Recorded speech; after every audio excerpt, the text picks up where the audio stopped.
Merci à tous pour votre venue cet après-midi. J'ai le plaisir de vous présenter aujourd'hui, en cette fête de la Saint-Nicolas, l'histoire de notre église paroissiale. Pour me présenter donc, brièvement, je suis François Gauthier, l'archiviste du diocèse, depuis un peu plus d'1 an. Je vais donc vous présenter l'histoire de cette église paroissiale, non pas en tant qu'historien, mais comme archiviste. Vous avez peut-être déjà eu des conférences de Bruno Beltramelli ou autres qui présentent cela comme des historiens, mais en tant qu'archiviste, ma mission est de collecter la mémoire du diocèse, donc les documents, des témoignages, et de les classer, de les trier, de les ranger, ce qui en atteste, afin de fournir aux historiens tous les matériaux pour leurs études et leurs recherches. Pendant donc cette petite heure, je ne vais pas vous faire une conférence d'historien, mais vous faire connaître l'histoire du lieu en partant autant que possible des archives que nous conservons à quelques rues d'ici. Je ne vais pas plus développer sur l'importance des archives, mais il me semble pertinent et bon de mettre les gens au contact de ces documents d'histoire, qui plus est ces archives, qui sont les archives de l'Église, et donc nos archives à nous, communauté chrétienne. Si j'ai dit que nous partirons autant que possible des archives, c'est que nous ne possédons malheureusement pas d'archives pour toutes les périodes de l'histoire. Cela dépend de la qualité de la collecte et également des qualités de conservation. Ce n'est souvent qu'à partir de la Renaissance qu'il y a eu un vrai sens des archives et qu'on a commencé à conserver les documents pour attester de l'histoire. Et donc, de manière générale, les archives sont toujours partielles et partiales, mais dans le cas des archives diocésaines, et que ce soit à Meaux ou ailleurs, la Révolution française est passée par là. Pour notre diocèse, la plupart des archives ont été brûlées sur la place Henri IV, au bout de la rue ici, et ce qui en restait a été éparpillé, dispersé ou confisqué. Ce qui fait que la majorité de nos archives sont donc post-révolutionnaires et concernent le XIXe siècle. Donc pour l'histoire de l'église paroissiale, avant la Révolution française, je me suis appuyé sur des travaux d'historiens et des spécialistes d'histoire locale ou des hommes d'église, donc notamment le dictionnaire topographique et historique des rues de Meaux, publié par la Société littéraire et historique de la Brie, ainsi qu'un article du bulletin de la Société historique de Meaux et de sa région, et l'ouvrage d'un moine bénédictin de la congrégation de Saint-Maur, Don Toussaint du Plessis, qui, au XVIIIe siècle, a écrit une histoire du diocèse de Meaux.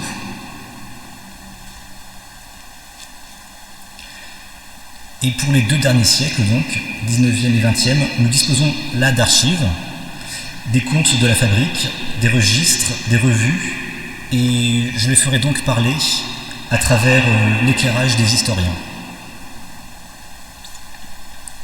Donc, le bâtiment actuel dans lequel nous sommes n'est l'église paroissiale que depuis 1837, mais je vais prendre le temps de revenir sur l'histoire ancienne de l'ancienne église paroissiale, dont il ne reste plus de traces aujourd'hui, c'est-à-dire l'abbaye prieurée Sainte-Céline, qui accueillait la paroisse dans l'église Saint-Nicolas en Sainte-Céline. Ce n'est qu'après que nous pourrons parler du bâtiment actuel, qui était, depuis le XIIIe siècle, le couvent des Cordeliers, un ordre émanant des franciscains.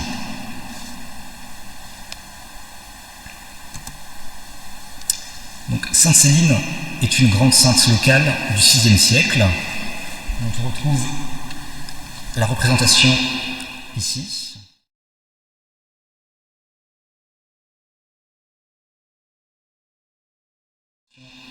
Ici, voulant se consacrer tout spécialement à Dieu, Elle dut fuir un prétendant en se réfugiant dans l'église Notre-Dame de Chage, la scène racontée ici. Elle passa ensuite sa vie à Meaux, à mener une vie de dévotion et de charité. Elle y mourut vers 530, et très vite, la dévotion populaire fut très grande. Donc, selon l'usage du temps, elle fut enterrée hors de la ville, et un oratoire fut construit à cet emplacement.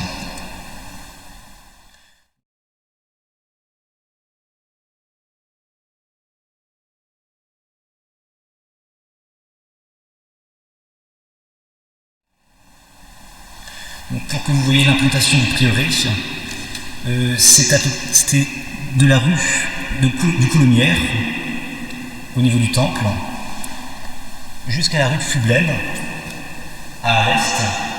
Au sud, c'était la rue de la Sablonnière, et au nord, la rue du Faubourg Saint-Nicolas.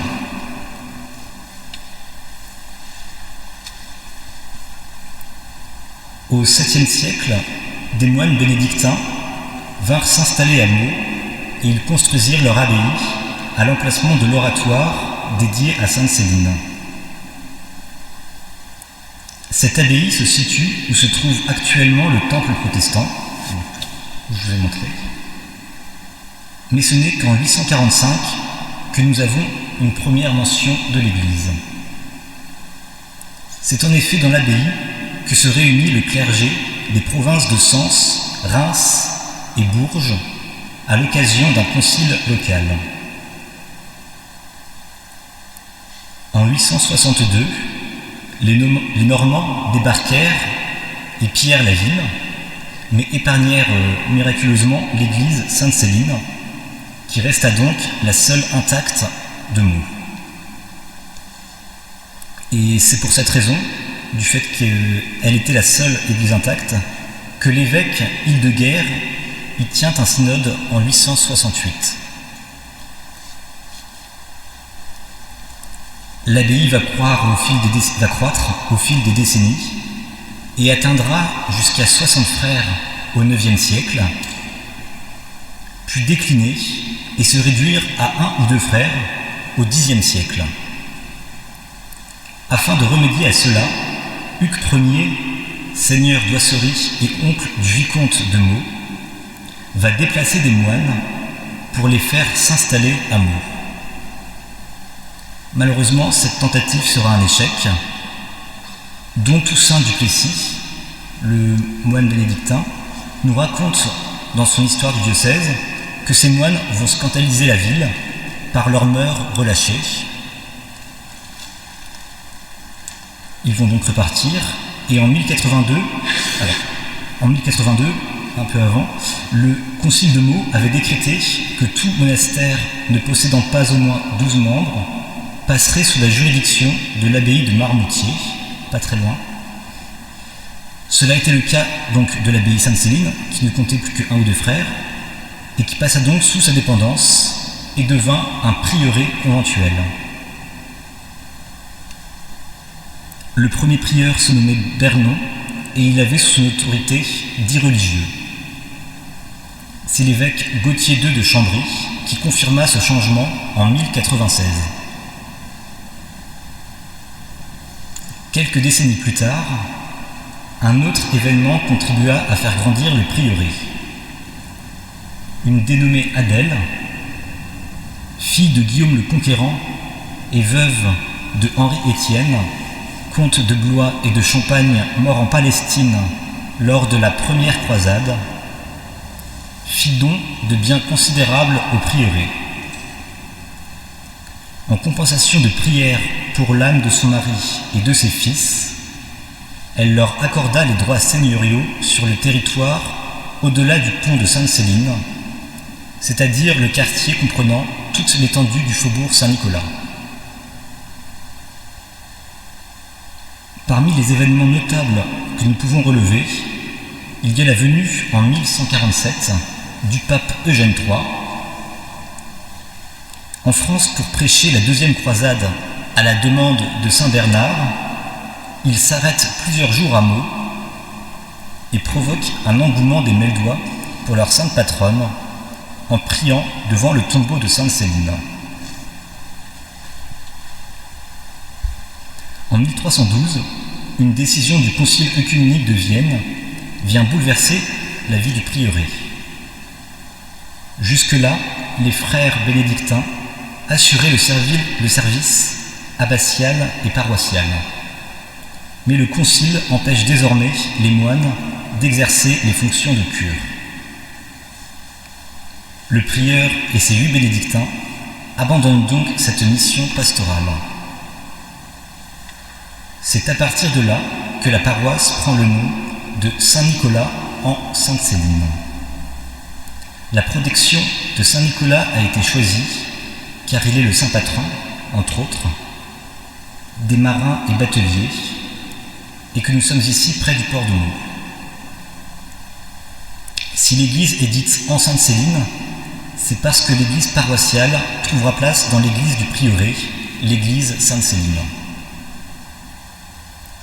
Si elle a trouvé sa place, c'est parce que le bâtiment était assez grand. Il s'agissait de la 2e plus grande église de Meaux, après la cathédrale. Et elle sera divisée donc. Le prieuré conservait la nef centrale et la nef méridionale. Quant aux paroissiens du faubourg, ils se virent réserver la nef nord. Le prieur s'est réservé le plus de prérogatives et limita singulièrement celle de la fabrique et du curé. Ainsi, la fabrique devait au prieuré les 2/3 de l'argent des troncs, 20 sous de rente par an pour l'utilisation de l'autel et de la sacristie, 15 pour l'usage du clocher, et les fabriciens avaient également à charge l'entretien de toute la partie extérieure du prieuré. Donc cette cohabitation assez inéquitable a provoqué quelques problèmes d'organisation et quelques tensions.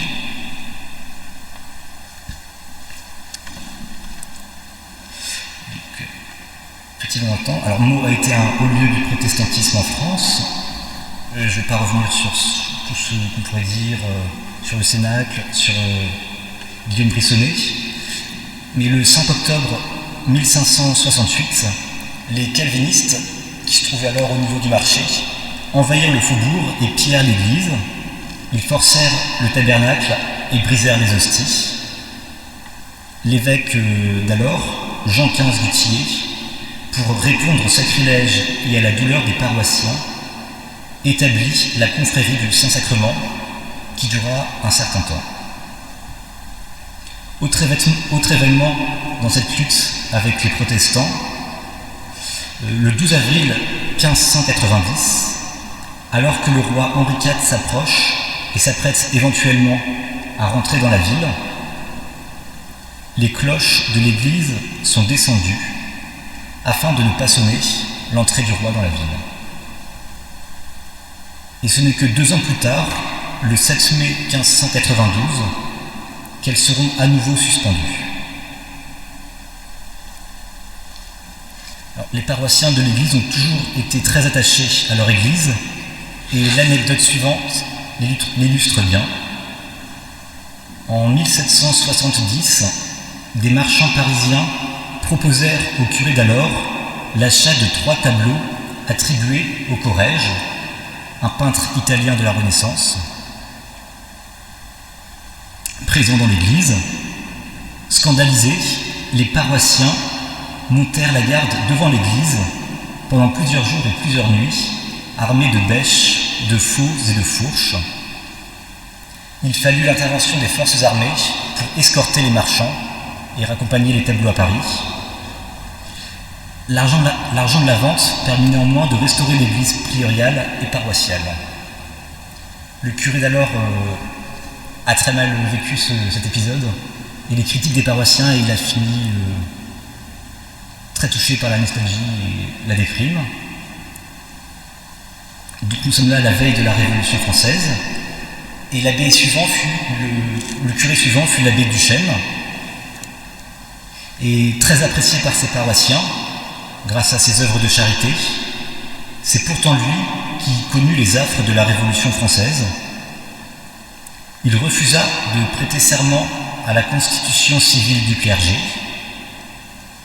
Devenu donc réfractaire, il est déchu de ses fonctions le 20 avril 1791. Remplacé, il continue pourtant de dire des messes en privé dans son église. Arrêté le 23 août 1792, il est incarcéré à la prison du Château. Et peu après, il y a eu des massacres à Paris, et ces massacres vont s'étendre, et ainsi la journée du 4 septembre vire au drame. La garde nationale meldoise échauffe les esprits de la population, et alors que l'abbé Duchesne, âgé de 72 ans, est libéré et sort de prison, on lui fend le crâne à coups de hache et on l'achève à coups de sabre. Sa tête est plantée sur une pique et est promenée dans toute la ville de Meaux, mais également jusqu'à Vared et Mets-en-Ultien, avant d'être jeté dans un étang à Crouy-sur-Ourcq.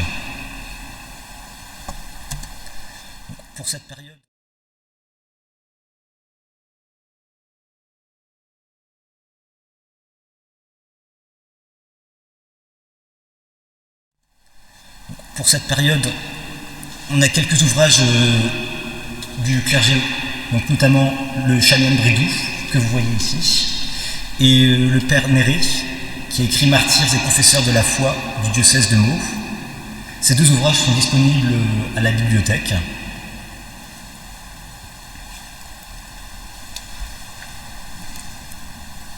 Donc nous arrivons là au XIXe siècle. À partir de là, nous avons donc des archives.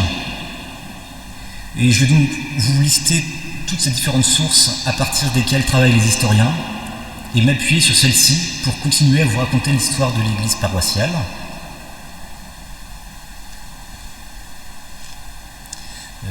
J'ai dit aussi, à propos du bâtiment du prieuré, il sera lui donc abandonné, délaissé. Il connaîtra divers usages. L'église servira d'écurie. Ensuite, un marchand va la racheter. Puis finalement, elle sera détruite à cause d'un manque d'entretien. Donc, au XIXe siècle, parmi les sources d'archives qui sont les plus utiles, on a les comptes de la fabrique, les archives du conseil de fabrique. Donc, un conseil de fabrique est une assemblée de clercs, puis, à partir du concile de Trente, ouverte aux laïcs, ayant la charge de la collecte et de l'administration des biens temporels, donc aussi bien le mobilier que l'immobilier, l'entretien du bâtiment de l'église, des calvaires, des ornements, et ainsi vous voyez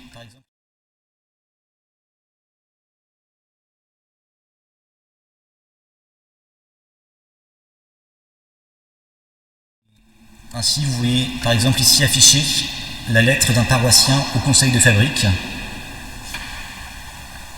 à propos d'un terrain qu'il loue justement au conseil de fabrique.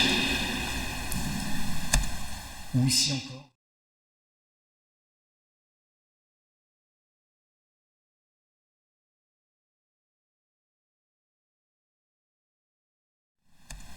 Ou ici encore, vous voyez un bail à ferme ou la location d'une pièce de terre.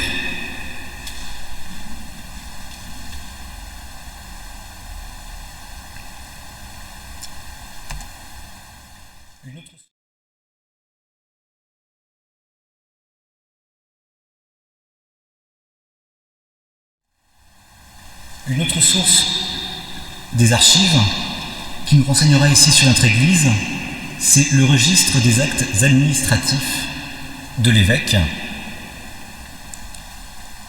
Donc c'est un registre qui indique par paroisse tous les actes, pas tous, une partie des actes ordonnés par l'évêque et qui renvoie au registre et au numéro de registre de l'acte en question.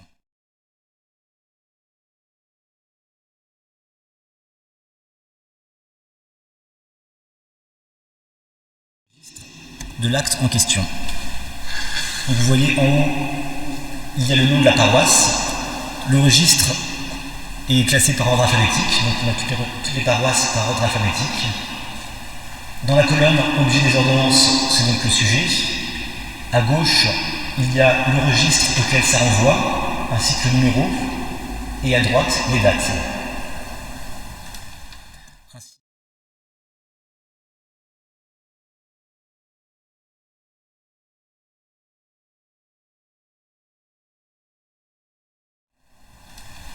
Ainsi, si je prends par exemple cette prise de possession de l'abbé Berthemet, qui deviendra curé donc de l'église, alors ça c'est un peu coupé au scanner, mais c'est donc le registre B3 au numéro 1548. Donc à ce moment-là, je vais chercher les registres.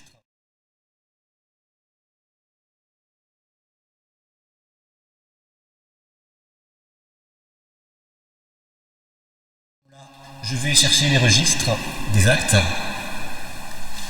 Donc il y a différents numéros A1, A2, A3, B et C.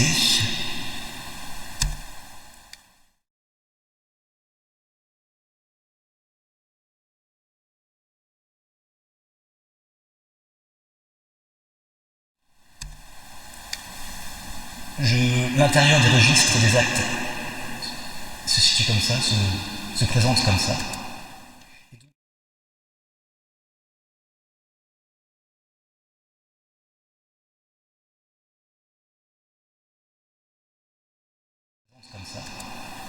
Et donc on voit ici la description. Le 1er novembre, prise de possession de la succursale de Saint-Nicolas-de-Meaux par la sortie de M. Samaran, Jean-Joseph Maurice, par M. Berthemet François-Nicolas Ferdinand, ex-desservant d'Annette, né le 9 février. Donc, je n'ai pas choisi la figure de l'abbé Berthemet.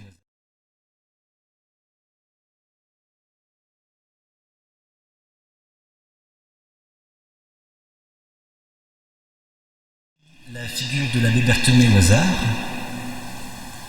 La chapelle dans laquelle se réunit alors la paroisse, qui était donc expulsée du prieuré, est trop petite, et alors qu'il est curé, il sollicite la chapelle du couvent des Cordeliers, chose qui lui sera accordée par arrêté préfectoral le 9 février 1837.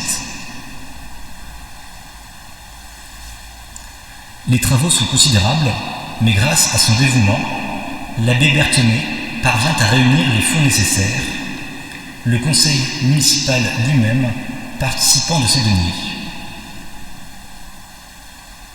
Après 5 ans de travaux, Monseigneur Alou peut bénir la nouvelle église qui a pour vocable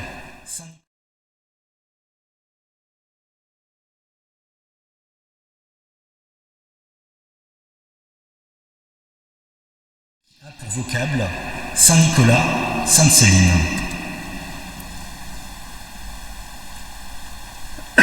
L'église est reconstruite avec 2 cloches payées par l'abbé Berthemet lui-même.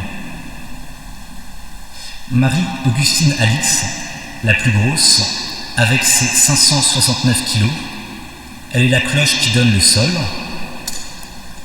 Charlotte, plus petite, avec 253 kilos, elle donne le la, mais elle sera cassée en 1893. Le 6 juillet 1842 arrive une seconde grosse cloche, Nicole Céline, de 725 kg, donnant le fa. En 1900, alors qu'il faut remplacer Charlotte, détruite, et compléter l'accord musical, 2 petites cloches sont installées. Charlotte Marie-Victorine, de 373 kg, donnant le la, ainsi que Céline, 352 kg, donnant le si bémol. Donc, les registres que je vous ai présentés s'arrêtent pour la plupart dans les années 1980, et bon, c'est un peu petit vu d'ici, mais vous reconnaîtrez peut-être le père Antoine Wierst, qui est arrivé alors qu'il était jeune vicaire. On le voit en bas à droite, vous pourrez vous rapprocher à la fin.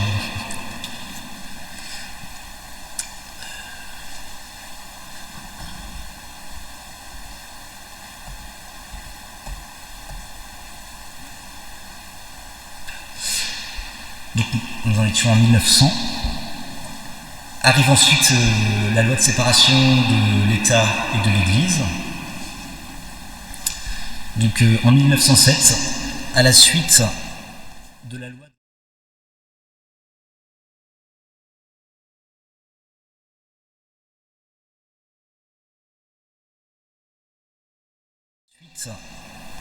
loi de séparation des églises et de l'État, l'Église devient communale. Nous avons aux archives divers documents retraçant cette période mouvementée. Donc ici, l'arrêté préfectoral de mise sous séquestre,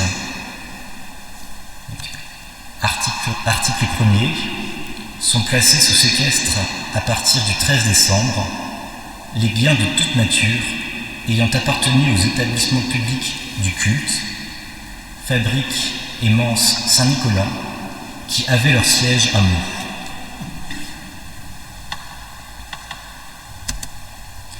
L'évêque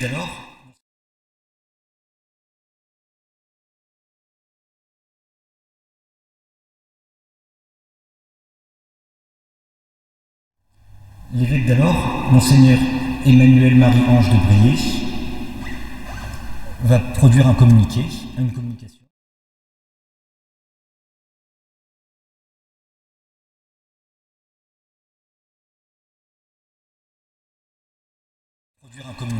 Une communication donnant les consignes pour savoir comment réagir alors.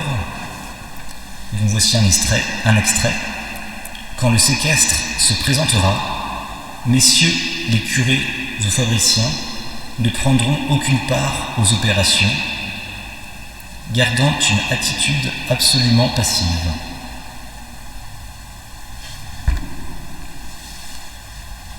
Alors, contrairement à la cathédrale où l'inventaire a été empêché par la foule des fidèles,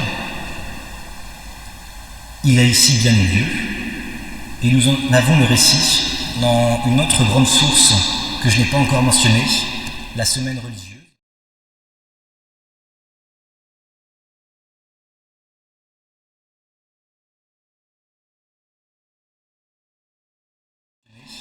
La semaine religieuse est la revue diocésaine, présente dans tous les diocèses. La première édition que nous ayons donc ici, c'est 1863. Actuellement, donc, il y a une lettre interne, mais après la semaine religieuse, dans les années 80, on est passé à différents noms. Il y a eu Chemin d'Espérance, Église de Meaux, et donc aujourd'hui une lettre interne. Et nous avons ici donc le récit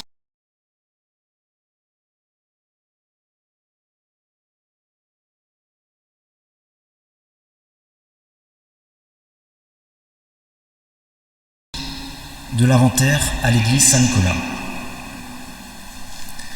Donc vendredi, les opérations de l'inventaire ont été effectuées ce matin devant une centaine de personnes. Tout s'est passé dans le plus grand calme. À 9h précises, monsieur le sous-inspecteur des domaines se présente accompagné du commissaire de police. Monsieur le curé, entouré des membres du conseil de fabrique et de plusieurs ecclésiastiques, lui adresse aussitôt la protestation suivante. Monsieur, c'est au nom de la loi que vous vous présentez ici pour procéder à l'inventaire des biens de la paroisse Saint-Nicolas. Et moi, curé de cette paroisse, c'est au nom du droit et de la justice que je proteste contre l'acte sacrilège qui va s'accomplir. Tout ce que renferme cette Église nous vient de la générosité des prêtres dévoués qui m'y ont précédé et des familles chrétiennes dont les représentants associent en ce moment leur protestation à la mienne. C'est notre propriété et personne n'a le droit d'y mettre la main. J'accomplis donc un devoir sacré en protestant avec toute l'énergie dont je suis capable contre l'inventaire qu'il nous faut subir. Et je déclare ne céder que devant la force, que nous ne voulons pas braver uniquement pour éviter des violences dont mes bien-aimés paroissiens pourraient être les victimes. Je fais en même temps les plus expresses réserves de fait et de droit en vue des revendications possibles dans l'avenir, et je prie Dieu d'épargner notre malheureuse patrie sur laquelle de pareils malheurs ne peuvent qu'attirer sa colère. Monsieur le commandant Duroy, au nom du conseil de fabrique, lit à son tour une protestation non moins énergique, et la triste opération commence. Monsieur le vicaire de Saint-Nicolas monte en chaire et récite le chapelet, auquel toute l'assemblée répond avec piété. Pendant ce temps, l'inventaire s'accomplit à la sacristie et dans l'église. Monsieur le curé, les larmes aux yeux, garde un silence glacial et suit pas à pas l'agent du fisc.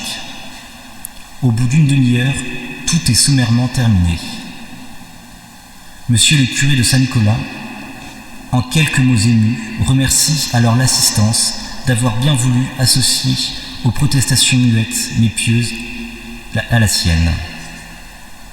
Puis le clergé récite le Miserere et l'on chante 3 fois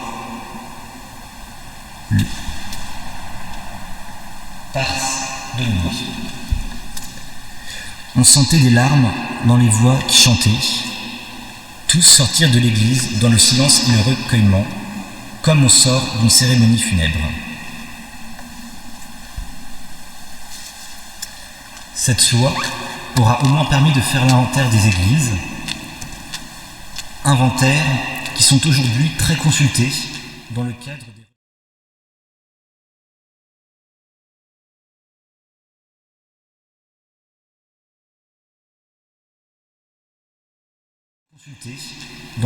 des recherches historiques. Et donc vous avez ici l'inventaire de la nonce curiale de l'église Saint-Nicolas.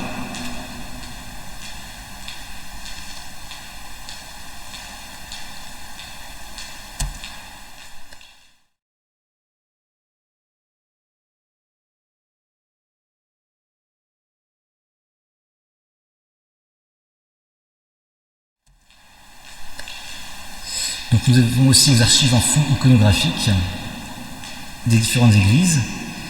Il regroupe donc beaucoup d'églises, mais également quelques clichés photographiques. Et concernant l'église Saint-Nicolas, nous avons donc cette carte postale, ainsi que la suivante.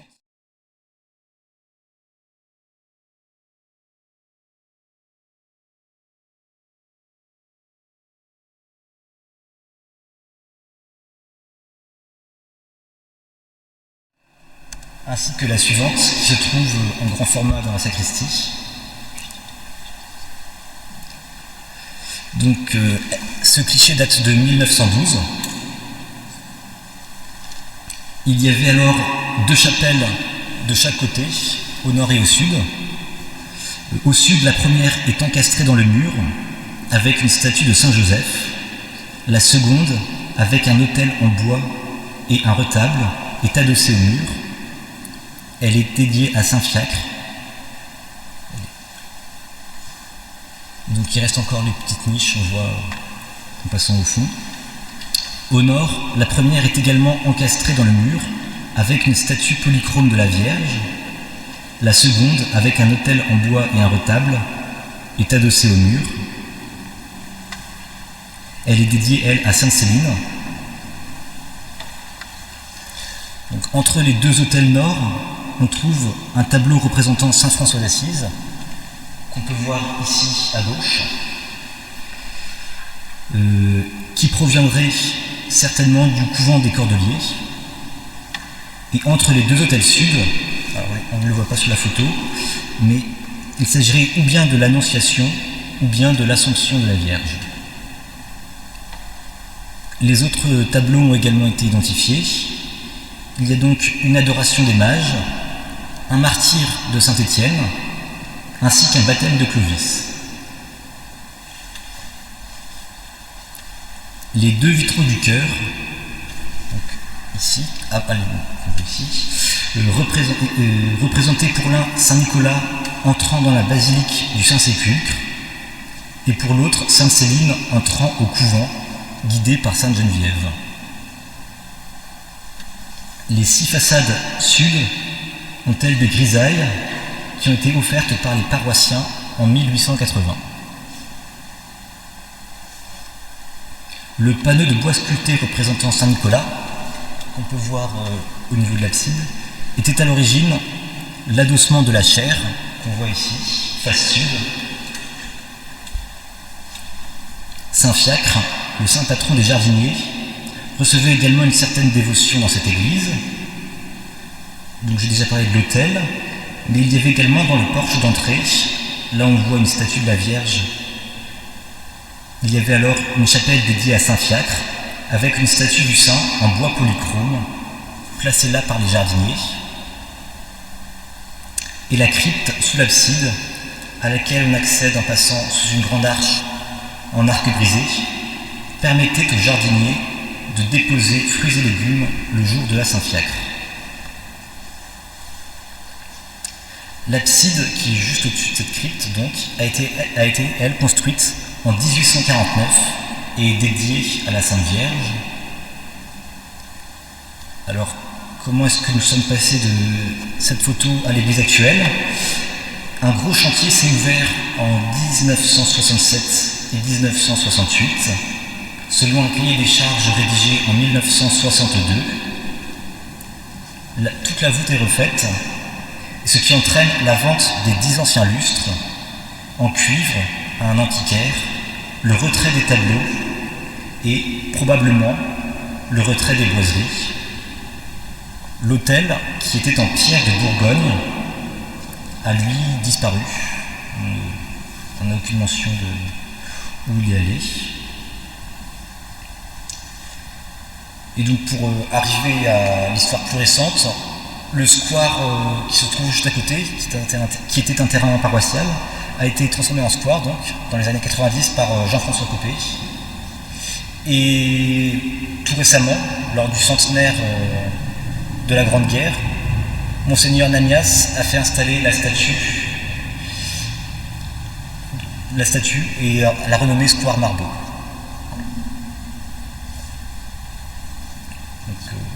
Ce square, en fait, il reste affecté à l'église. Il y a eu un accord entre l'évêque, le curé et le maire de l'époque pour que ce square qui reste affecté à l'église, donc qui dépend de nous, soit entretenu par la mairie et amélioré par la mairie. Ce qui fait qu'on a, par exemple, quand on organise, à la différence d'un square qui serait purement municipal, quand on organise quelque chose, un petit impôt, etc., on n'a pas à demander l'autorisation à la mairie, il faut simplement le déclarer. Et la mairie ne peut pas dire. Voilà, c'est la petite différence. Voilà, donc si vous avez des questions aussi bien sur l'église que sur le métier d'archiviste en général, n'hésitez pas. Tu as parlé de Manse, c'est quoi exactement? La Manse, c'est le presbytère, c'est Manse. C'est étymologique mansard. Quelque chose de bâti, une maison. Voilà, c'est ça. Alors, je voudrais poser la question entre le moment de la Révolution française et le moment où cette église est devenue paroissiale, donc entre fin des années 1700 et puis 1837. Donc, tu parlais d'une chapelle. Elle était située où, cette chapelle? Ça, je ne sais pas.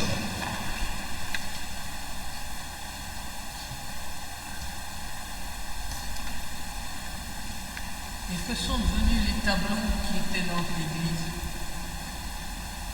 Si je savais, ma brave dame. Qui peut savoir? Je crois qu'on a fait des recherches à un moment. Il y en a qui sont probablement partis dans les réserves du musée Bossuet, c'est possible. Il y en a un qui était encore là, qui s'est décroché tout seul, début des années 2015-2016, mais il est tombé en poussière, et je crois que c'était le Saint-François dont tu parlais. C'est Saint-Maroc. C'est Saint-Maroc.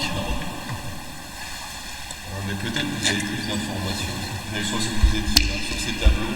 Qu'est-ce que vous en avez fait? Rends-nous les tableaux, rends-nous les tableaux. Ils sont dans ma réserve personnelle, on ne sait jamais. Dans votre grande maison. Non, mais je ne sais pas non plus. Je vais chercher non plus. Voilà, il faut juste, avec François, on se mette ça à l'ordre du jour. Ça serait, oui, ça serait. Parce qu'il y a des tableaux de la cathédrale, par exemple, qui étaient sur les autels latéraux. Enfin, Alors ça, ils sont à l'hôtel Marcollet-Lanoux. ils sont à l'hôtel Marcollet-Lanoux. Là, j'ai découvert. Sainte-Céline et Saint-Parent, ils sont dans l'escalier qui monte. Oui, j'ai découvert ça en allant visiter C'est génial. l'adjointe. Et ils ont l'air en bon état. En bon état. Il y en a deux qui sont pas morts. Alors oui, mais c'est Saint-François qui est en bas. C'est ça, François, qui est en train de Oui. Alors, est-ce que la statue de la Vierge Marie qui était dans la niche donc là-bas, est-ce que ça serait celle-ci? Je crois pas. C'était. Non, c'était pas une couronne. Non, elle n'était pas couronnée.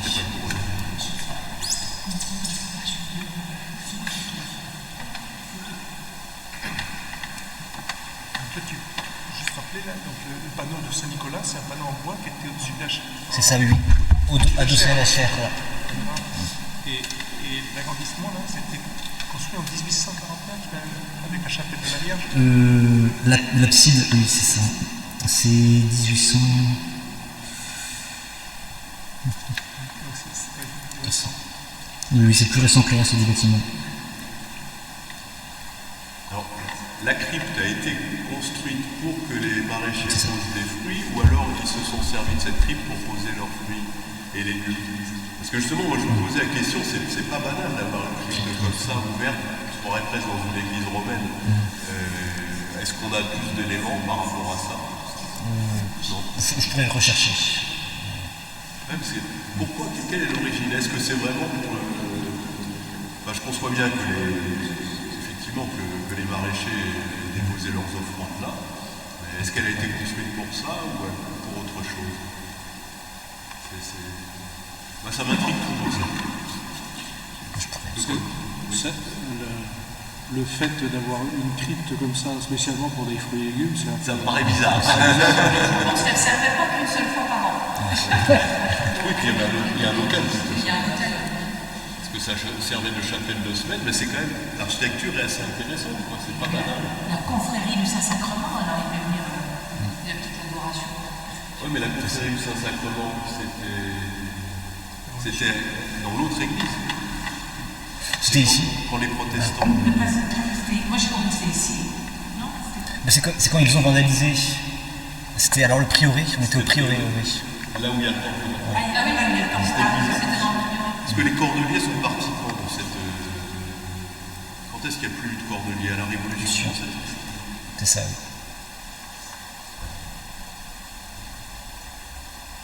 Est-ce qu'ils faisaient l'adoration perpétuelle? Je ne sais pas. Mais ils étaient pas très nombreux. Bon, ça serait C'était intéressant. peut-être leur chapelle.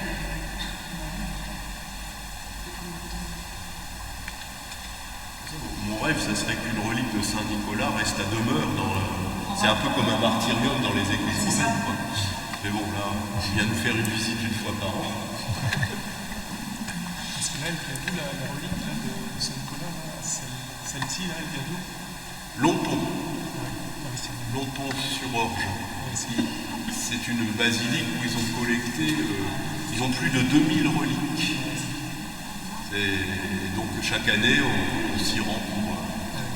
elle vient pour quelques jours pour passer des vacances à une location. on la ramène le mardi suivant.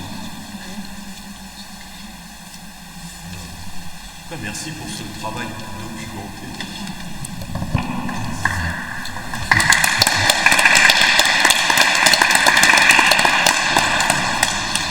De faire revivre comme ça des ancêtres confrères, c'est beau, enfin, ce que tu as dit sur... On a quelques images pieuses. Donc là, Monseigneur Lubrier. Voilà, celle-là, elle est très belle. On voit ses derniers mots. Ô priez bien la Sainte Vierge, qu'elle me protège, j'ai tant besoin de son secours. Mais également une parole du maire, lors de son enterrement, qui a été rajoutée. Cette vie de sacrifice a reçu sa récompense. Alors, c'est tout en bas, a reçu sa récompense. Il faudra retrouver le. Enfin, sur l'original, on arrive mieux à lire. Il est mort en quelle année? 78. L'ambiance était différente quelques décennies plus tard, entre le maire et... Ah, c'est...